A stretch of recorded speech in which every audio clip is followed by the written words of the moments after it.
Welcome to the Mystic View.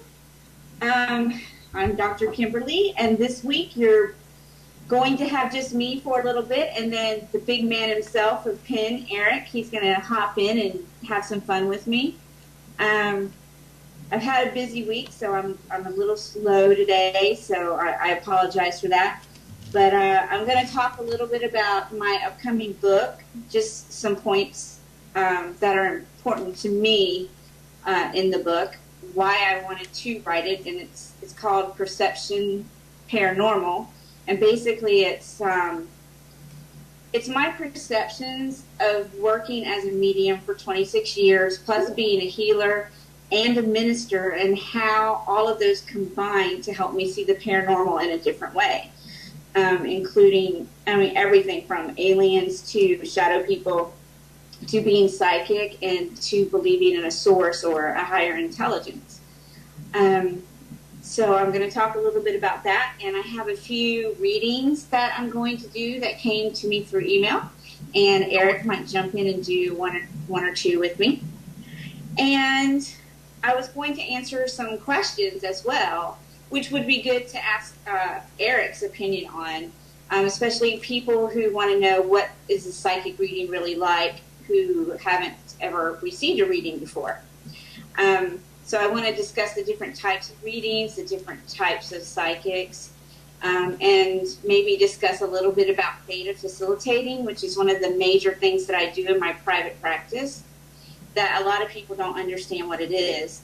So I thought I would bring that up. So first, I want to talk about my book a little bit. Perspectives in the paranormal,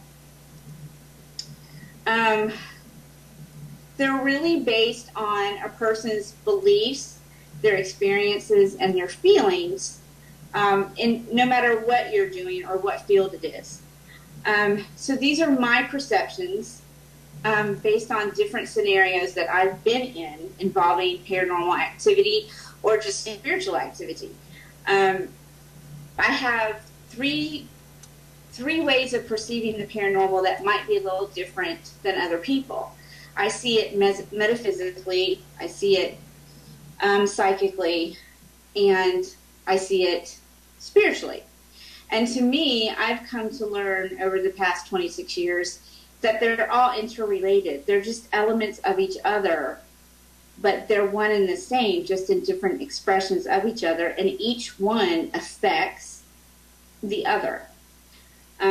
This is why I always say that I don't believe the paranormal activity itself can be proven to happen in a certain way, because there are so many elements to paranormal activity occurring in the first place.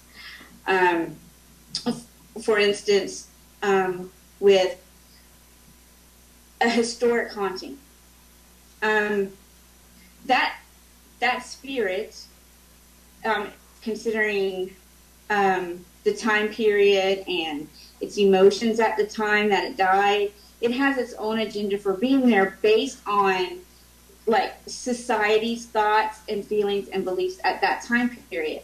So any of those conditions that maybe are triggered by like a historic reenactment or someone with similar emotions or experiences from this time may trigger an actual paranormal event at a certain time.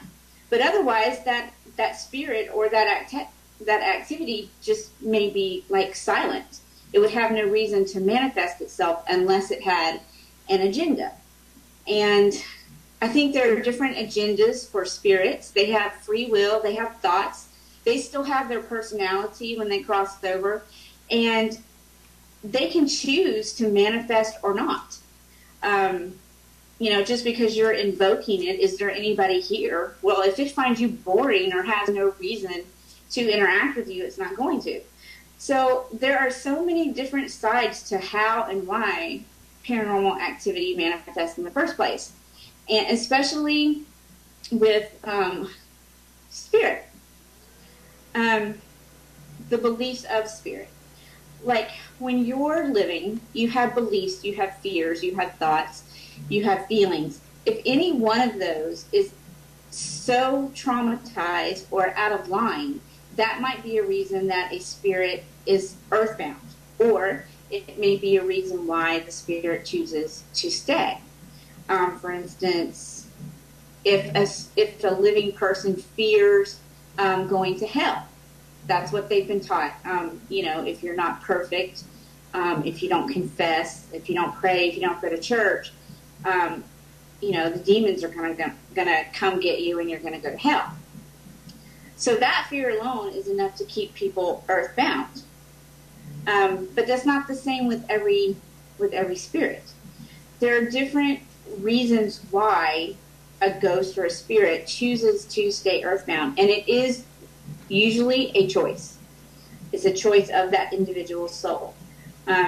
Sometimes if it's trauma based, they don't realize that they're dead right away, and then by the time they do, they develop fears then of where they're supposed to go, how they're supposed to get there, and what's going to happen when they do get there. There's so many elements. People tend to think that once a person moves into spirit, that they lose their humanness and their fears and their worries and their concerns, and that's not so. You take them with you unless you cross over into the light. And if you cross over into the light, all those things are healed when you go through your review. But if you're still earthbound, you still have all of those, your feelings, your thoughts, your fears, your opinions, your perceptions on life or on spirit or on religion. And all those things can create a paranormal event or a spirit choosing to stay earthbound. So that's part of the book, explaining all the many ways that a spirit chooses to stay earthbound, which also a big part of that is in the book is spirit attachments and spirit rescue, which are two different things. To me, spirit rescue is not rescuing a spirit that's attached to a person. Spirit rescue is me helping a spirit move on to where it needs to be or where it wants to be. So to me, that's spirit rescue. Spirit attachment release is when a spirit, or what I like to call a wayward, is attached to another individual. So you have to counsel both then the person, the living person, and the spirit itself, because you want the spirit to understand why it cannot be attached to the individual. So I cover spirit attachment and releasement in the book because it's one of the major things that I deal with, as well as spirit attachments.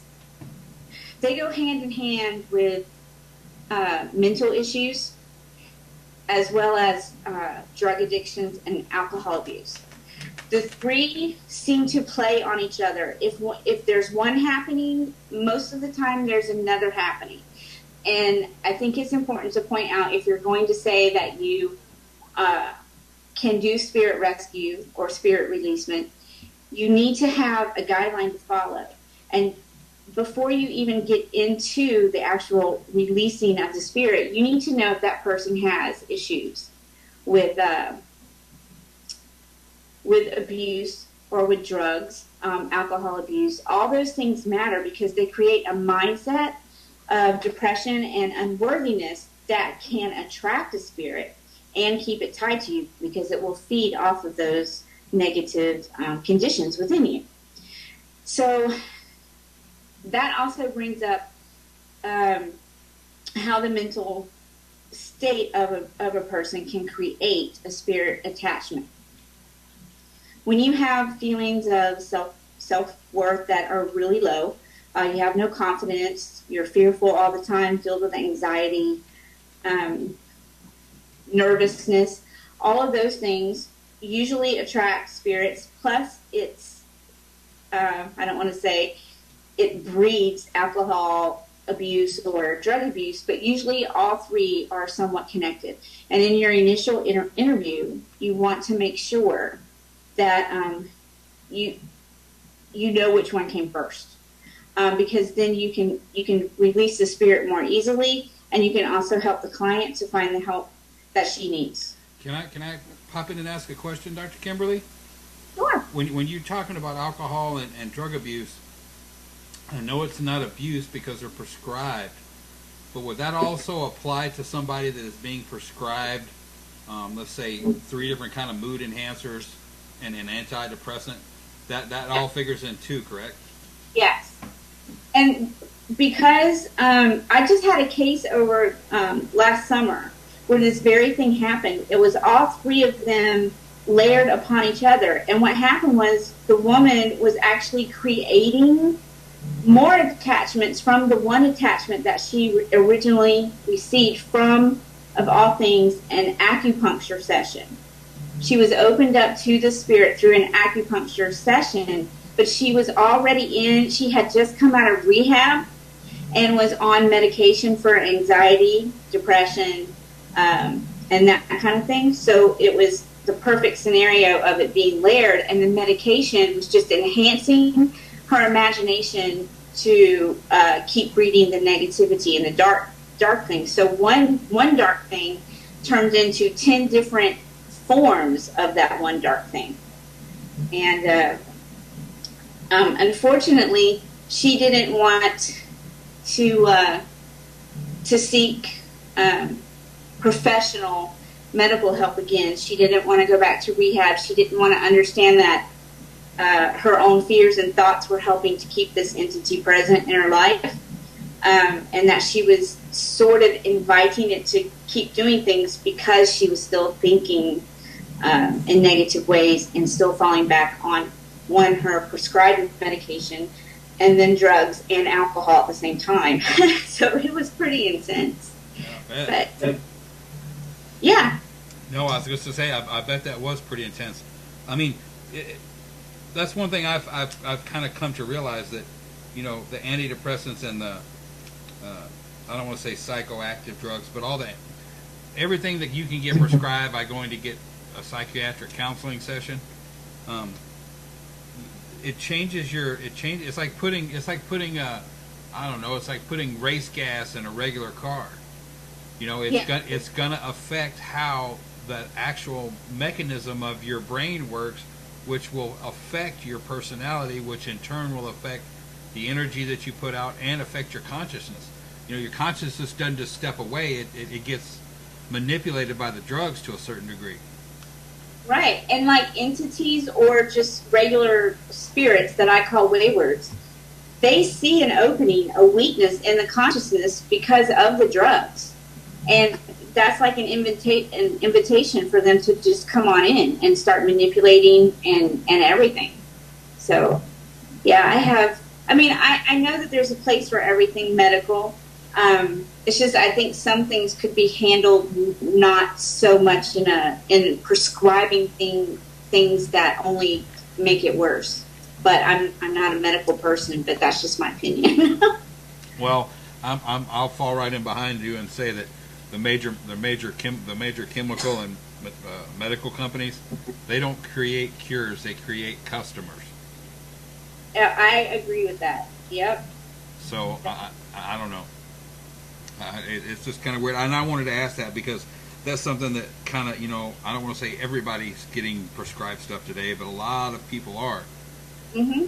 And I'm wondering, I don't know about you and your team, but have you seen an increase in cases where the client has had mental issues or abuse? Because I know my team specifically has.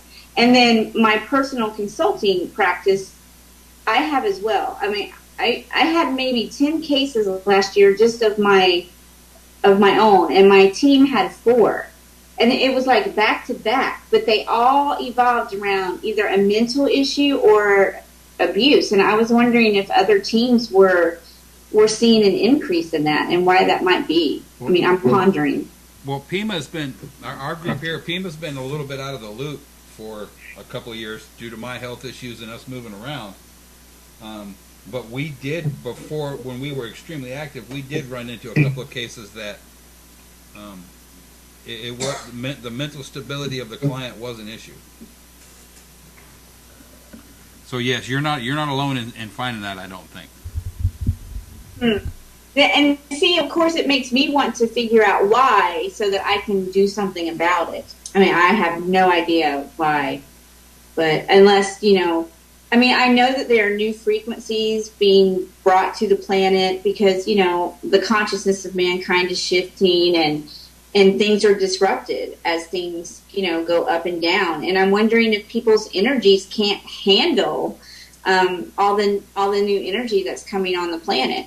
And I'm wondering if that is what is helping create the mental issues, because some people, I know me being an empath, there are days when I'm suddenly anxious and things like that. And I wish I had something to take because I have no idea where it's coming from.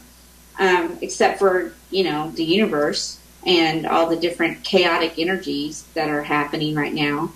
But, so I wonder if people get confused by the energies that are coming upon the planet. Or maybe not confused, but overwhelmed.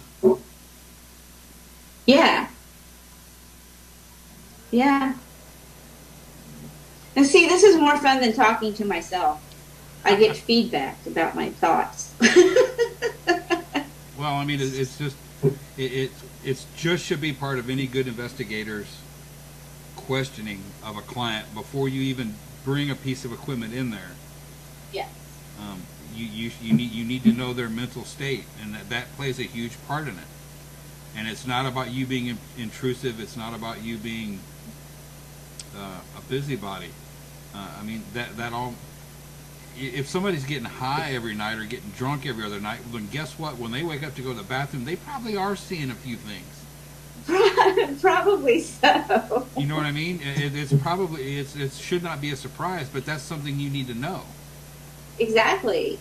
And some clients do get offended because we have an actual questionnaire and we send it to them first in email and then they fill it out. And then when we meet with them in person, we take the questionnaire and go over the questionnaire. And they actually get offended by the questions of, are you on any medication? Have you had a mental illness? That kind of thing. They get offended. And they don't realize that it's all connected. And these things play into how we do the investigation in the first place. And that also means that there needs to be teams out there that when they find these problems, they need to have a protocol with how they handle it. I mean, are they going to call? I'm not going to tell somebody to call the cops, but you walk in there and there's pound bags of drugs laying around. Well, maybe a call to the cops wouldn't be a bad thing, because that would get that person away from that situation and sober. But yeah, I mean, they need to have some kind of drug counseling available. They need to think about this before they go out. Yes. If they run into the situation, they need to have something to go. They don't need to go, well, we see that you have a drug problem, but will we get back with you? Right. See, that's what when we're there, well, one, before we go to a client, even before my team gets the questionnaire, I sort of do a psychic reading on the energy of the client to see, not to be nosy in their life, but to more see if they're sincere, if they have any issues, because I can see energy. So if there is abuse, most of the time I can see it in the aura.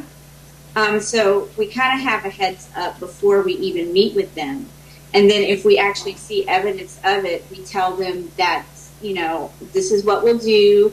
We'll get back with them. And then we recommend that maybe they want to speak with a professional. And we have a list that we use for, like police and even priests and, for mental health issues. We have a list of places that they can contact and things like that. But I mean, that's something everybody that hears this show, they should go. That should be the first thing they bring up at their next team meeting is, where's our list of contacts? Yeah. That needs to be something that people do just to be safe and just to be helpful to the clients.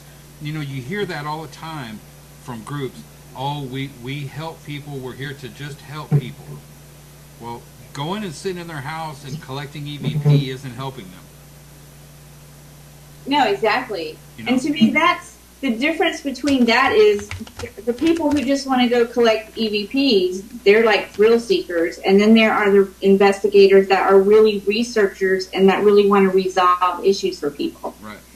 And to me, you can tell, I know I can tell the difference. Like, our team is an actual nonprofit organization. We're listed as a Florida nonprofit organization. And in our documents, it says that we're here to resolve and to assist, families and businesses, whether it's paranormal or not. Whether it turns out to be paranormal, we still make sure that we know resources for the client to go to get help, whether it's paranormal or not. And I think every team should have a list of resources and suggestions for a client, because to them, whether it's paranormal or not, is still a problem. And the problem needs to be solved, even if it's not paranormal. Right. I agree. I totally agree. Yeah. Well, our team just got back into really investigating because I think I mentioned this to you before, but our original founder and my very best friend, he passed away suddenly not this past September, but the previous September in 2012. And it took us a long time after his passing to come together again as a team. So we have just now, over the past 5 months, really gotten ourselves back together and organized and actually receiving phone calls.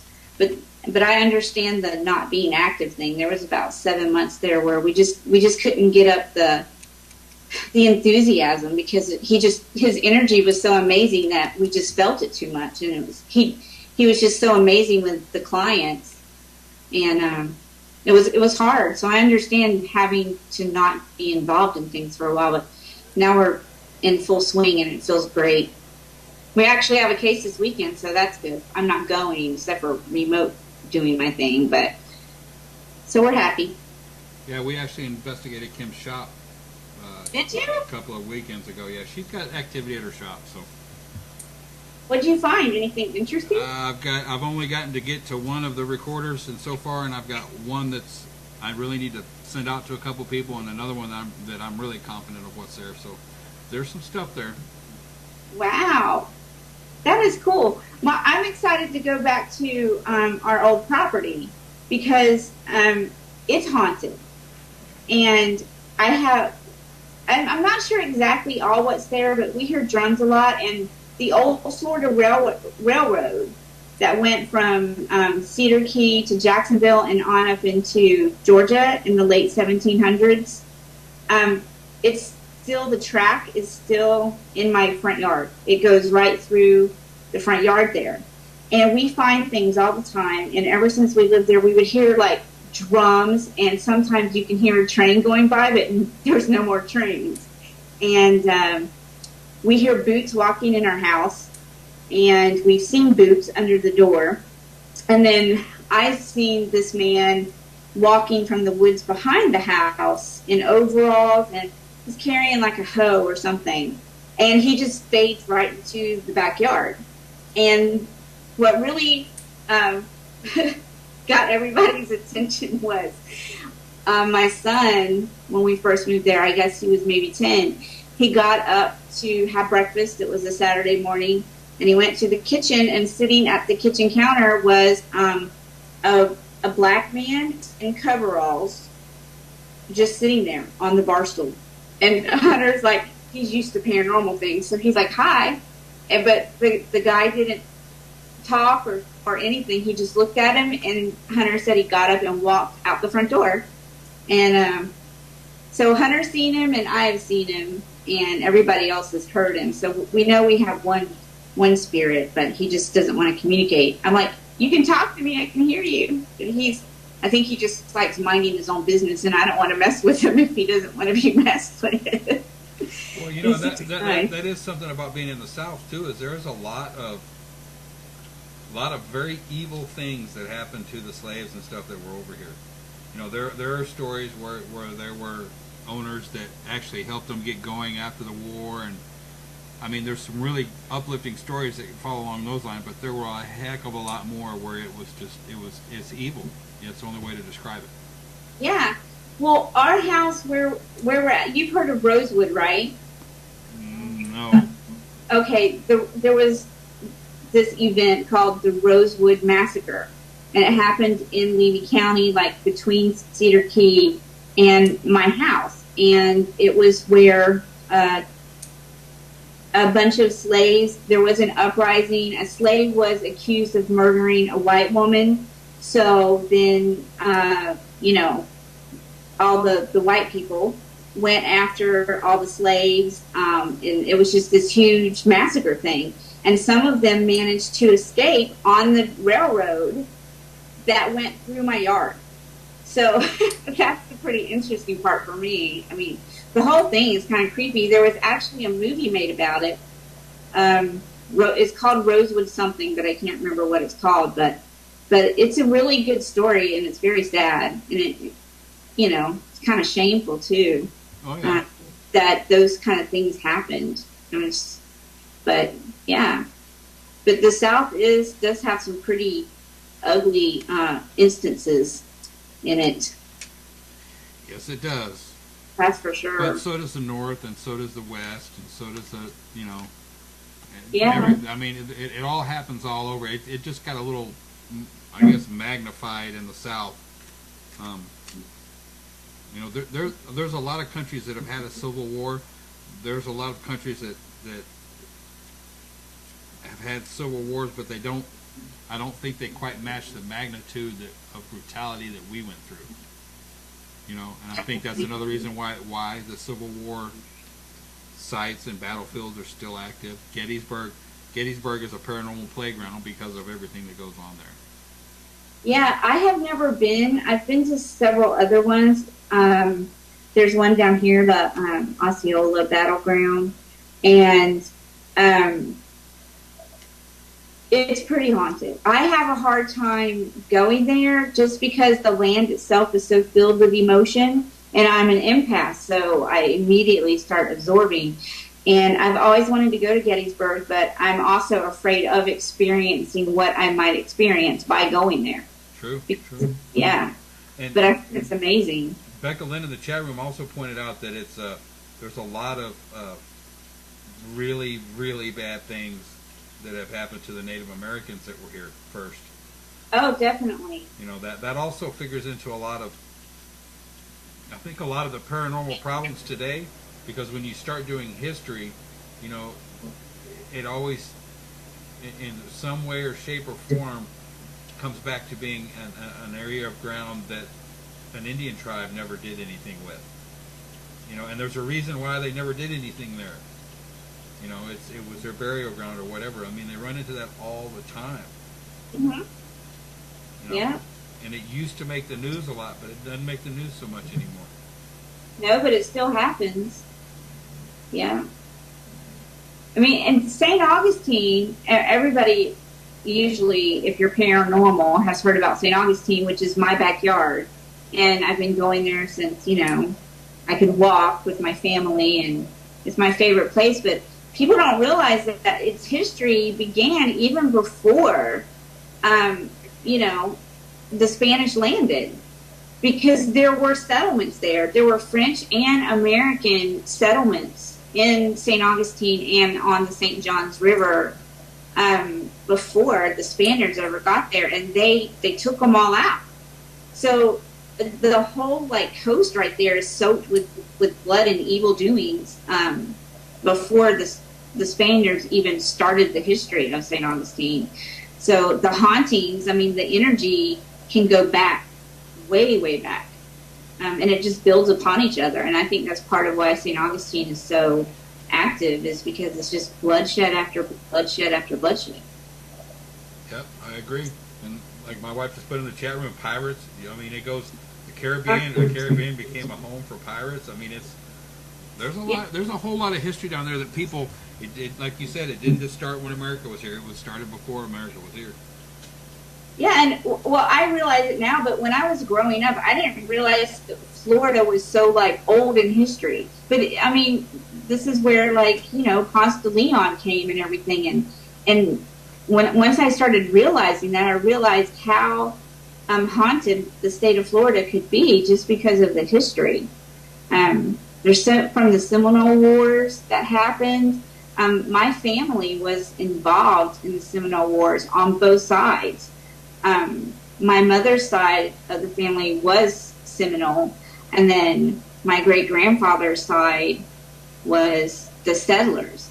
And part of my family, the two sides didn't know each other at the time, but the settlers, which was my dad's family, they fought off the Seminoles at one of the main forts down in South Florida, and they're actually my ancestors are in the museum down there. But while my mom's side of the family was the Seminoles, and they're in another museum.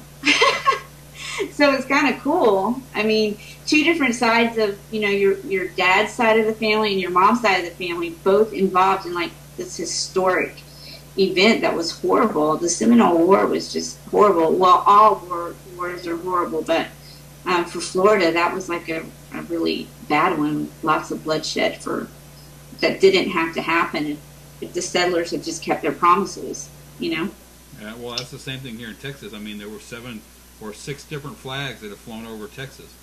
Mm-hmm. So I mean, every time somebody's taken over it, there's a battle, a war, skirmish, something. And it's, the French came in, lost to the Spanish, then the Spanish lost to the settlers and the Native Americans. Then you start talking about the Civil War. I mean, it's insane. It's crazy. It is.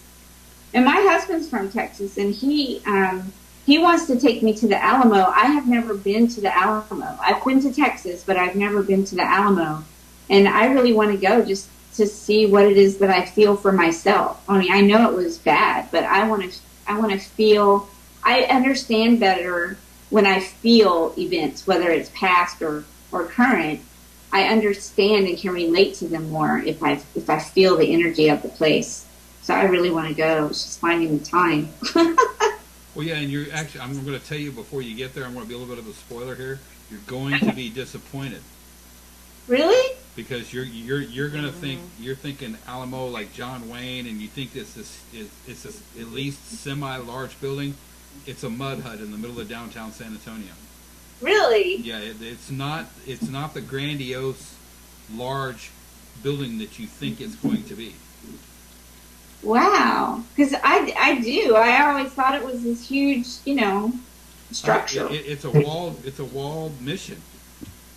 Wow. But it's not 50 foot tall and all that kind of stuff. It's your standard issue. I mean, there were hundreds of missions just like the Alamo all over the state of Texas. Wow. And now my mom has been there, and she said that when she went into the chapel, she felt something. She says there's something really. She said it's like almost eerie but sacred at the same time, which of course a church or temple would feel sacred. But my mom said, and she's not psychic or she doesn't claim to be or anything, but she said she could definitely feel the energy of the chapel itself. Yeah, and I mean there was just a lot of death there, like you know, trauma, like you said, trauma kind of breeds paranormal activity, and there was so much death there. I mean, you know, 200 people held off 2,500 people, or something thereabouts. Yeah. It's been a few years since I took Texas history, but I mean, what they were able to accomplish in the time that they were able to buy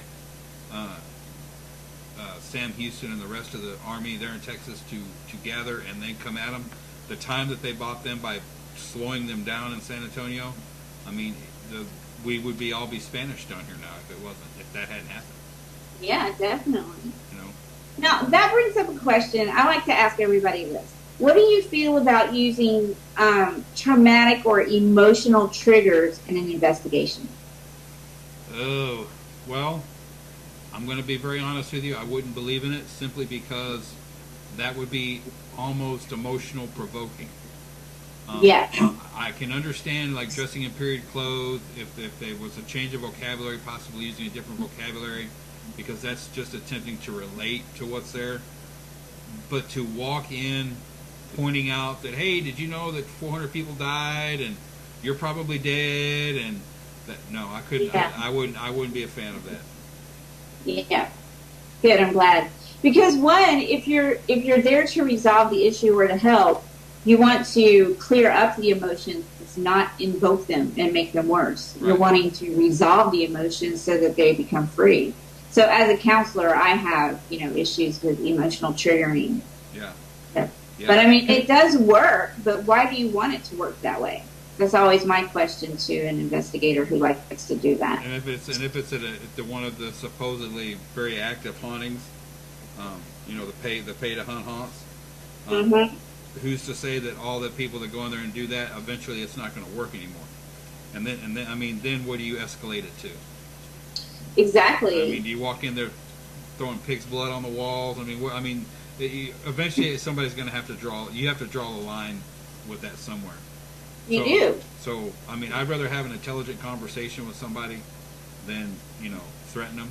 Now, if somebody wants to push somebody in our group or scratch them or whatever, there's nothing wrong with standing your ground, but there's a huge difference between standing your ground and provoking and just being belligerent, and there's really no other way to say it but being an asshole just because you can. Right. I mean, there's just no point in it. Now, I always find you catch more evidence if you use honey rather than vinegar. But then that wouldn't be thrilling for some people. For some teams or investigators, they want the thrill, so they want to use the the hardcore stuff. What I call vinegar. I call it the honey vinegar syndrome. And you're correct, and those are the same people that'll tell you, you'll catch more flies with honey than vinegar. But if you pull their wings off, they'll eat whatever you give them. That's the standard answer they have, and they just don't care. They don't understand the I'm not going to say damage, but they don't understand what their impact there can do to them karmically. I mean, if some of these spirits are going to get angry enough, that's where attachments come from. Mm-hmm. Why do you think the guys from the Triumphant Trio, why do you think they're always seem to be battling personal demons or battling stuff outside of that show? It's not advertisement. It's not whatever. It's because they go in there with the wrong. They go into a lot of places with the wrong attitude. Right. Well, that was going to be my next question.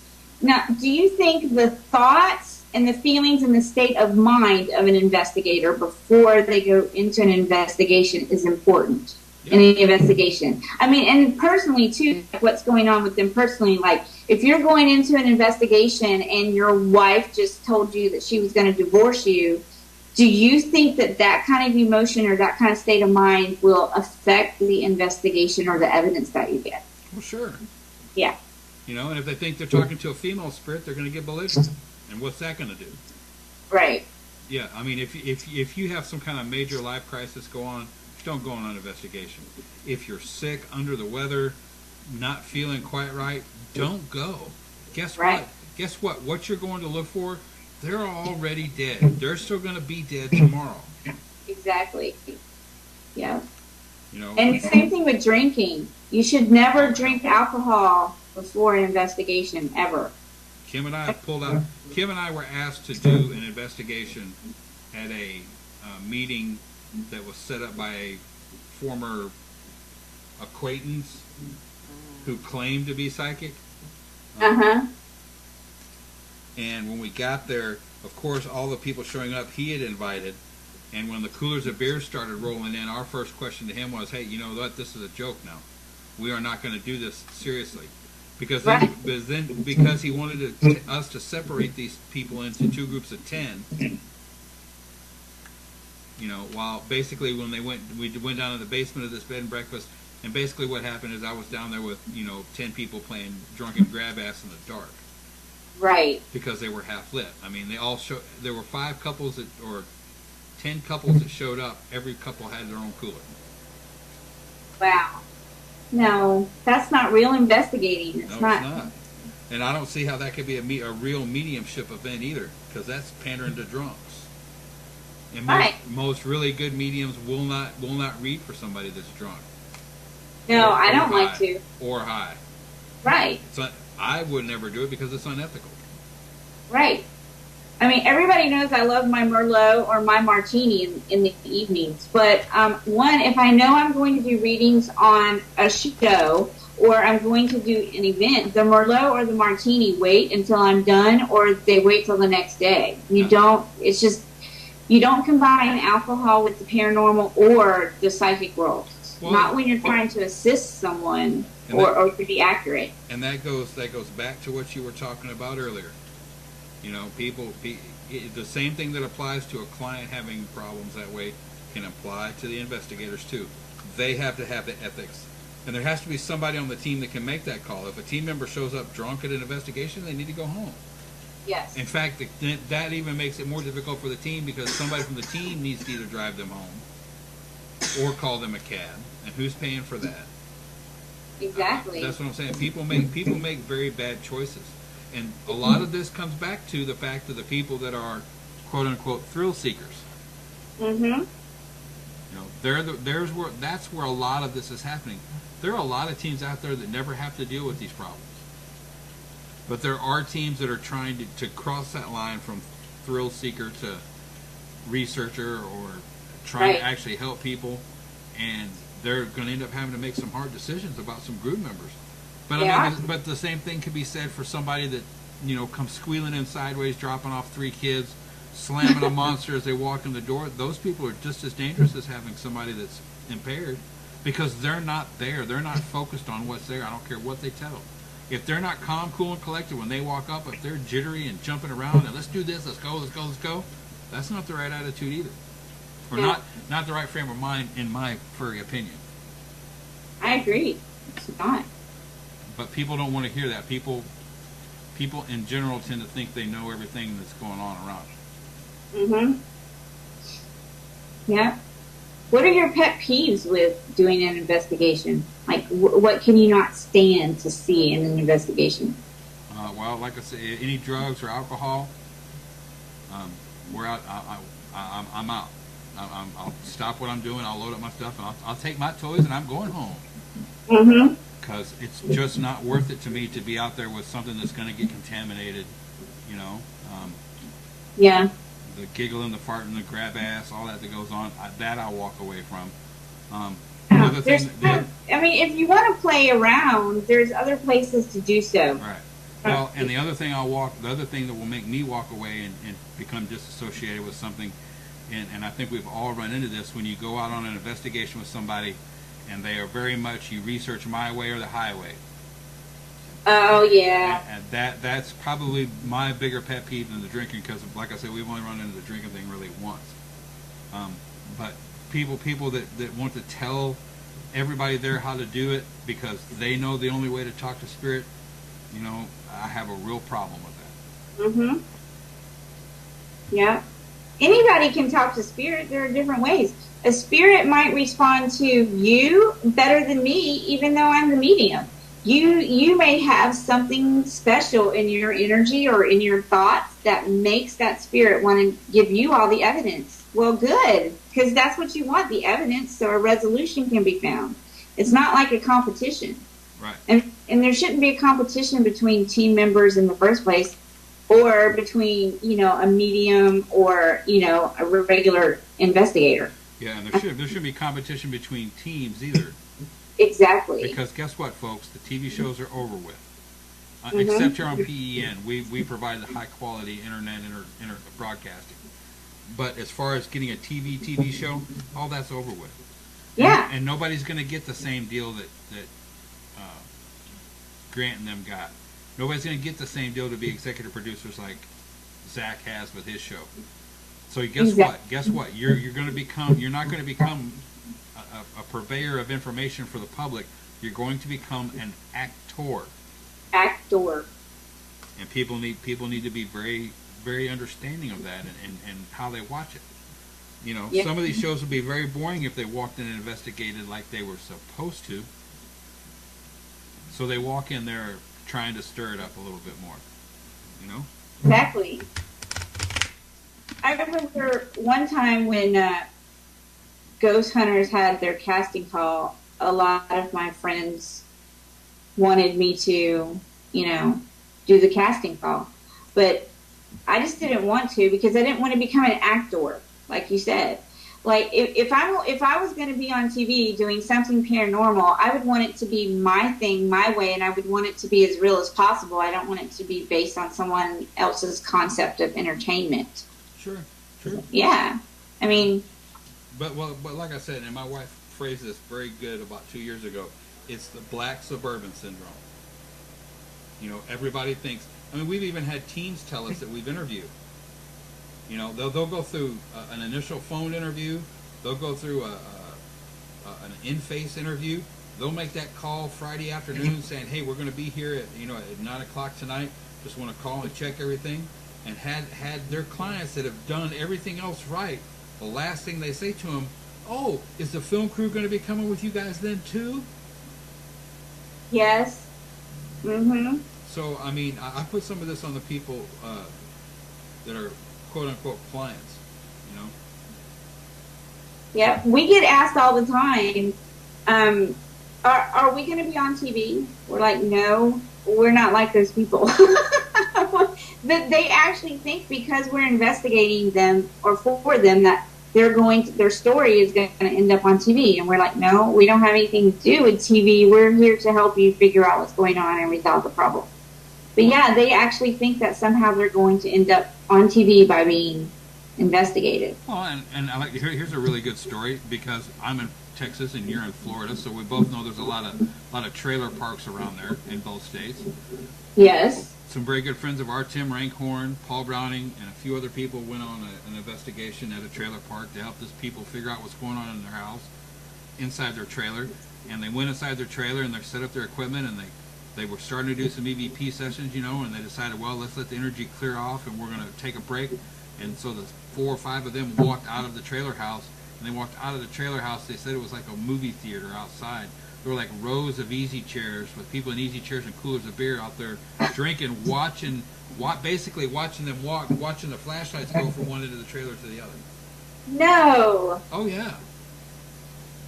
So, I mean, that's the thing. I put some of these quote-unquote clients, I put a lot of responsibility on them, too. They're the ones that have the problem, but they also needed to have the work. They're going to have to be part of the solution. They can't just sit back and hope somebody else will fix it. Right. So. Yep. Did you want to read a couple of your emails? Sure. Okay, I'm not going to say real names, but I already emailed them and told them what I was going to call them out as. So. All right. Let's see. All right. The first one is from Lena. And Lena would like to know if her boyfriend of 6 months is maybe going to propose to her this year. Okay, now normally, see, this is what I kind of call a fortune-telling reading, which is what I don't like to do. because there's too many things involved. There's two free wills going on here. So Lena obviously wants him to propose, but her boyfriend may want to propose, but may have reasons for waiting. So when you're reading energy of two different people and two different wills, know that I'm only reading the possibility based on both of your thoughts and feelings at this exact moment. So that being said, and that applies to any reading. So that being said, yes, Lena, there is an indication that your boyfriend is planning to propose to you before September. So that was Lena. Let me see. All right. We're going to call him Dave, not David Roundtree. This is just Dave. Dave would like to know if this new path in his career involving entertainment is going to work out. Well, as it is right now, there is this possibility with entertainment, and there is also another possibility that you are yet unaware of, but that will be arriving between April and May. Both are equally beneficial for you, and it really depends on what you want the most out of your new career. If you want to work in an agent type scenario, then this first opportunity is the one that you should focus on, and that's the one that you would absolutely get.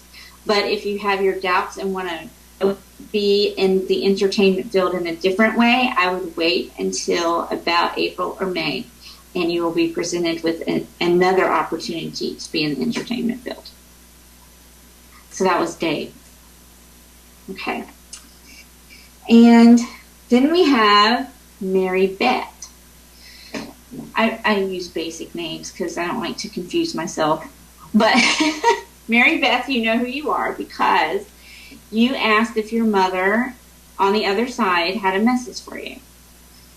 And I'm hoping that I'm picking up the right energy, but I smell, it's not roses, it's more like it's like a magnolia and rose smell together. But it's not strictly roses. It's like if I was smelling a bouquet. And I see, this sounds strange, yellow polyester pants and a white shirt with a yellow vest.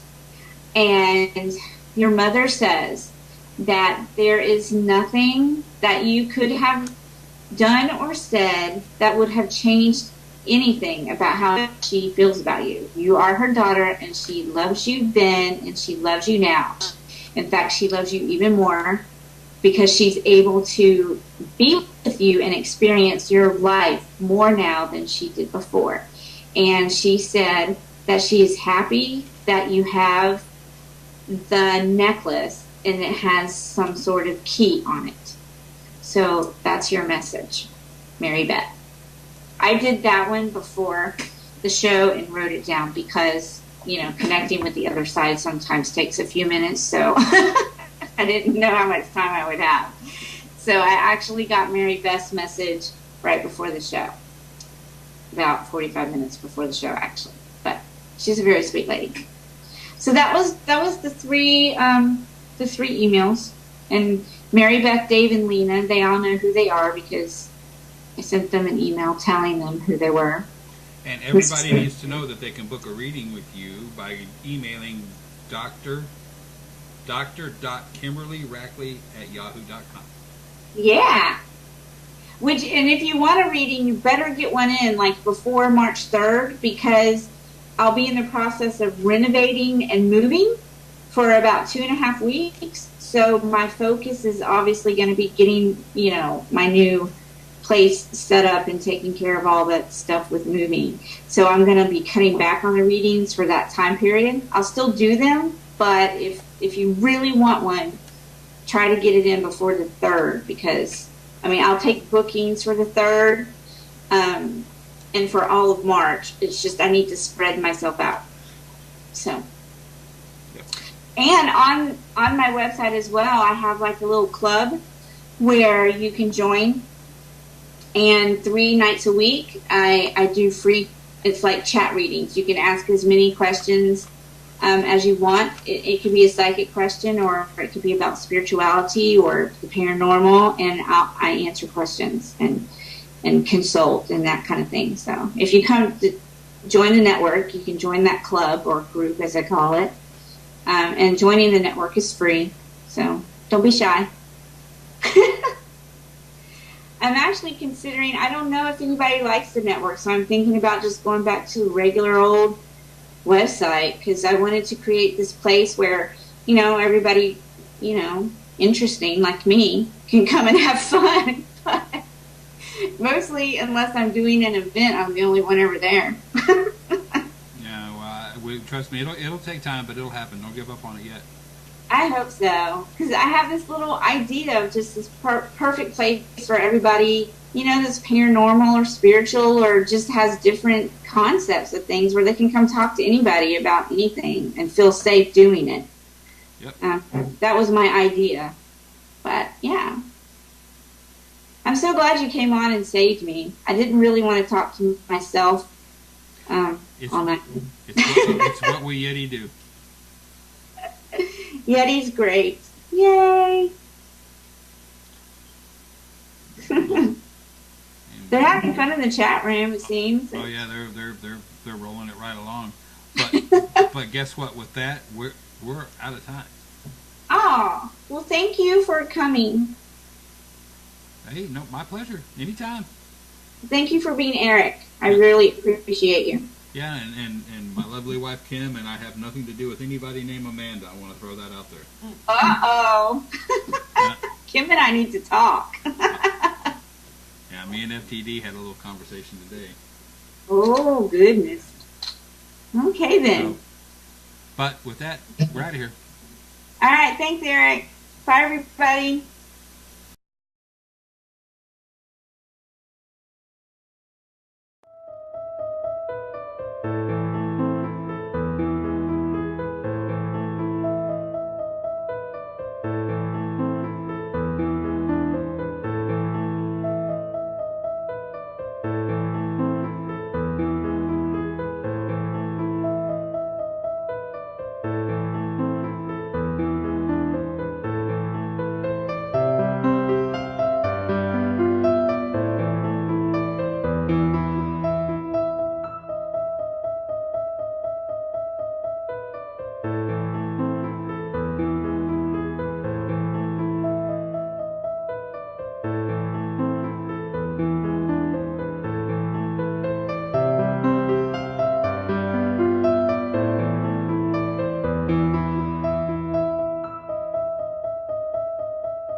Thoughts and feelings and beliefs at that time period.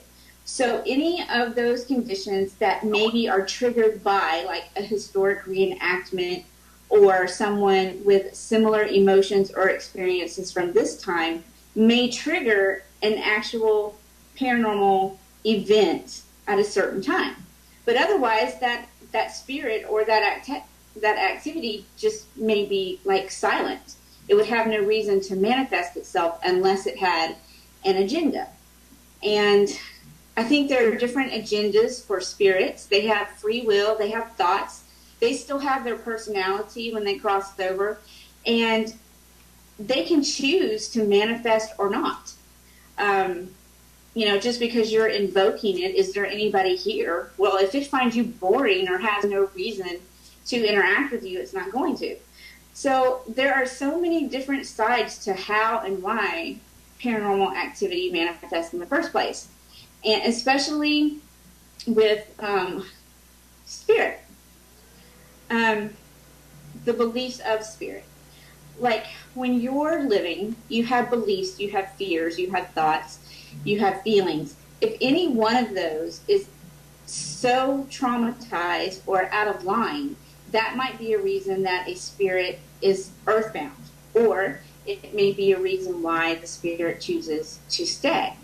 For instance, if a living person fears, talk a little bit about my upcoming book, just some points that are important to me in the book, why I wanted to write it, and it's called Perception Paranormal, and basically it's my perceptions of working as a medium for 26 years, plus being a healer and a minister, and how all of those combine to help me see the paranormal in a different way, including, everything from aliens to shadow people to being psychic and to believing in a source or a higher intelligence.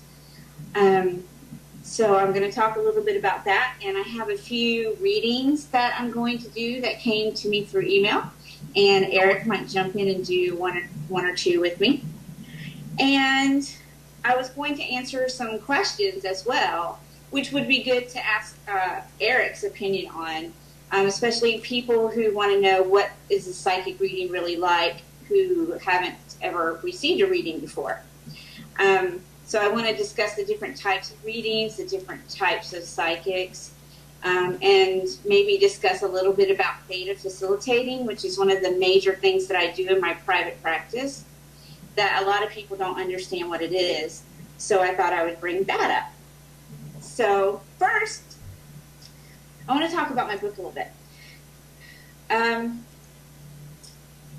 Perspectives in the Paranormal.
Mystic View. I'm Dr. Kimberly, and this week you're going to have just me for a little bit, and then the big man himself of Penn, Eric, he's going to hop in and have some fun with me. I've had a busy week, so I'm a little slow today, so I apologize for that. But I'm going to... they're really based on a person's beliefs, their experiences, and their feelings, in no matter what you're doing or what field it is. So these are my perceptions based on different scenarios that I've been in involving paranormal activity or just spiritual activity. I have three ways of perceiving the paranormal that might be a little different than other people. I see it metaphysically, I see it psychically, and I see it spiritually. And to me, I've come to learn over the past 26 years that they're all interrelated. They're just elements of each other, but they're one and the same, just in different expressions of each other, and each one affects the other. This is why I always say that I don't believe the paranormal activity itself can be proven to happen in a certain way, because there are so many elements to paranormal activity occurring in the first place. For instance, with a historic haunting. That spirit, considering the time period and its emotions at the time that it died, it has its own agenda for being there based on like society's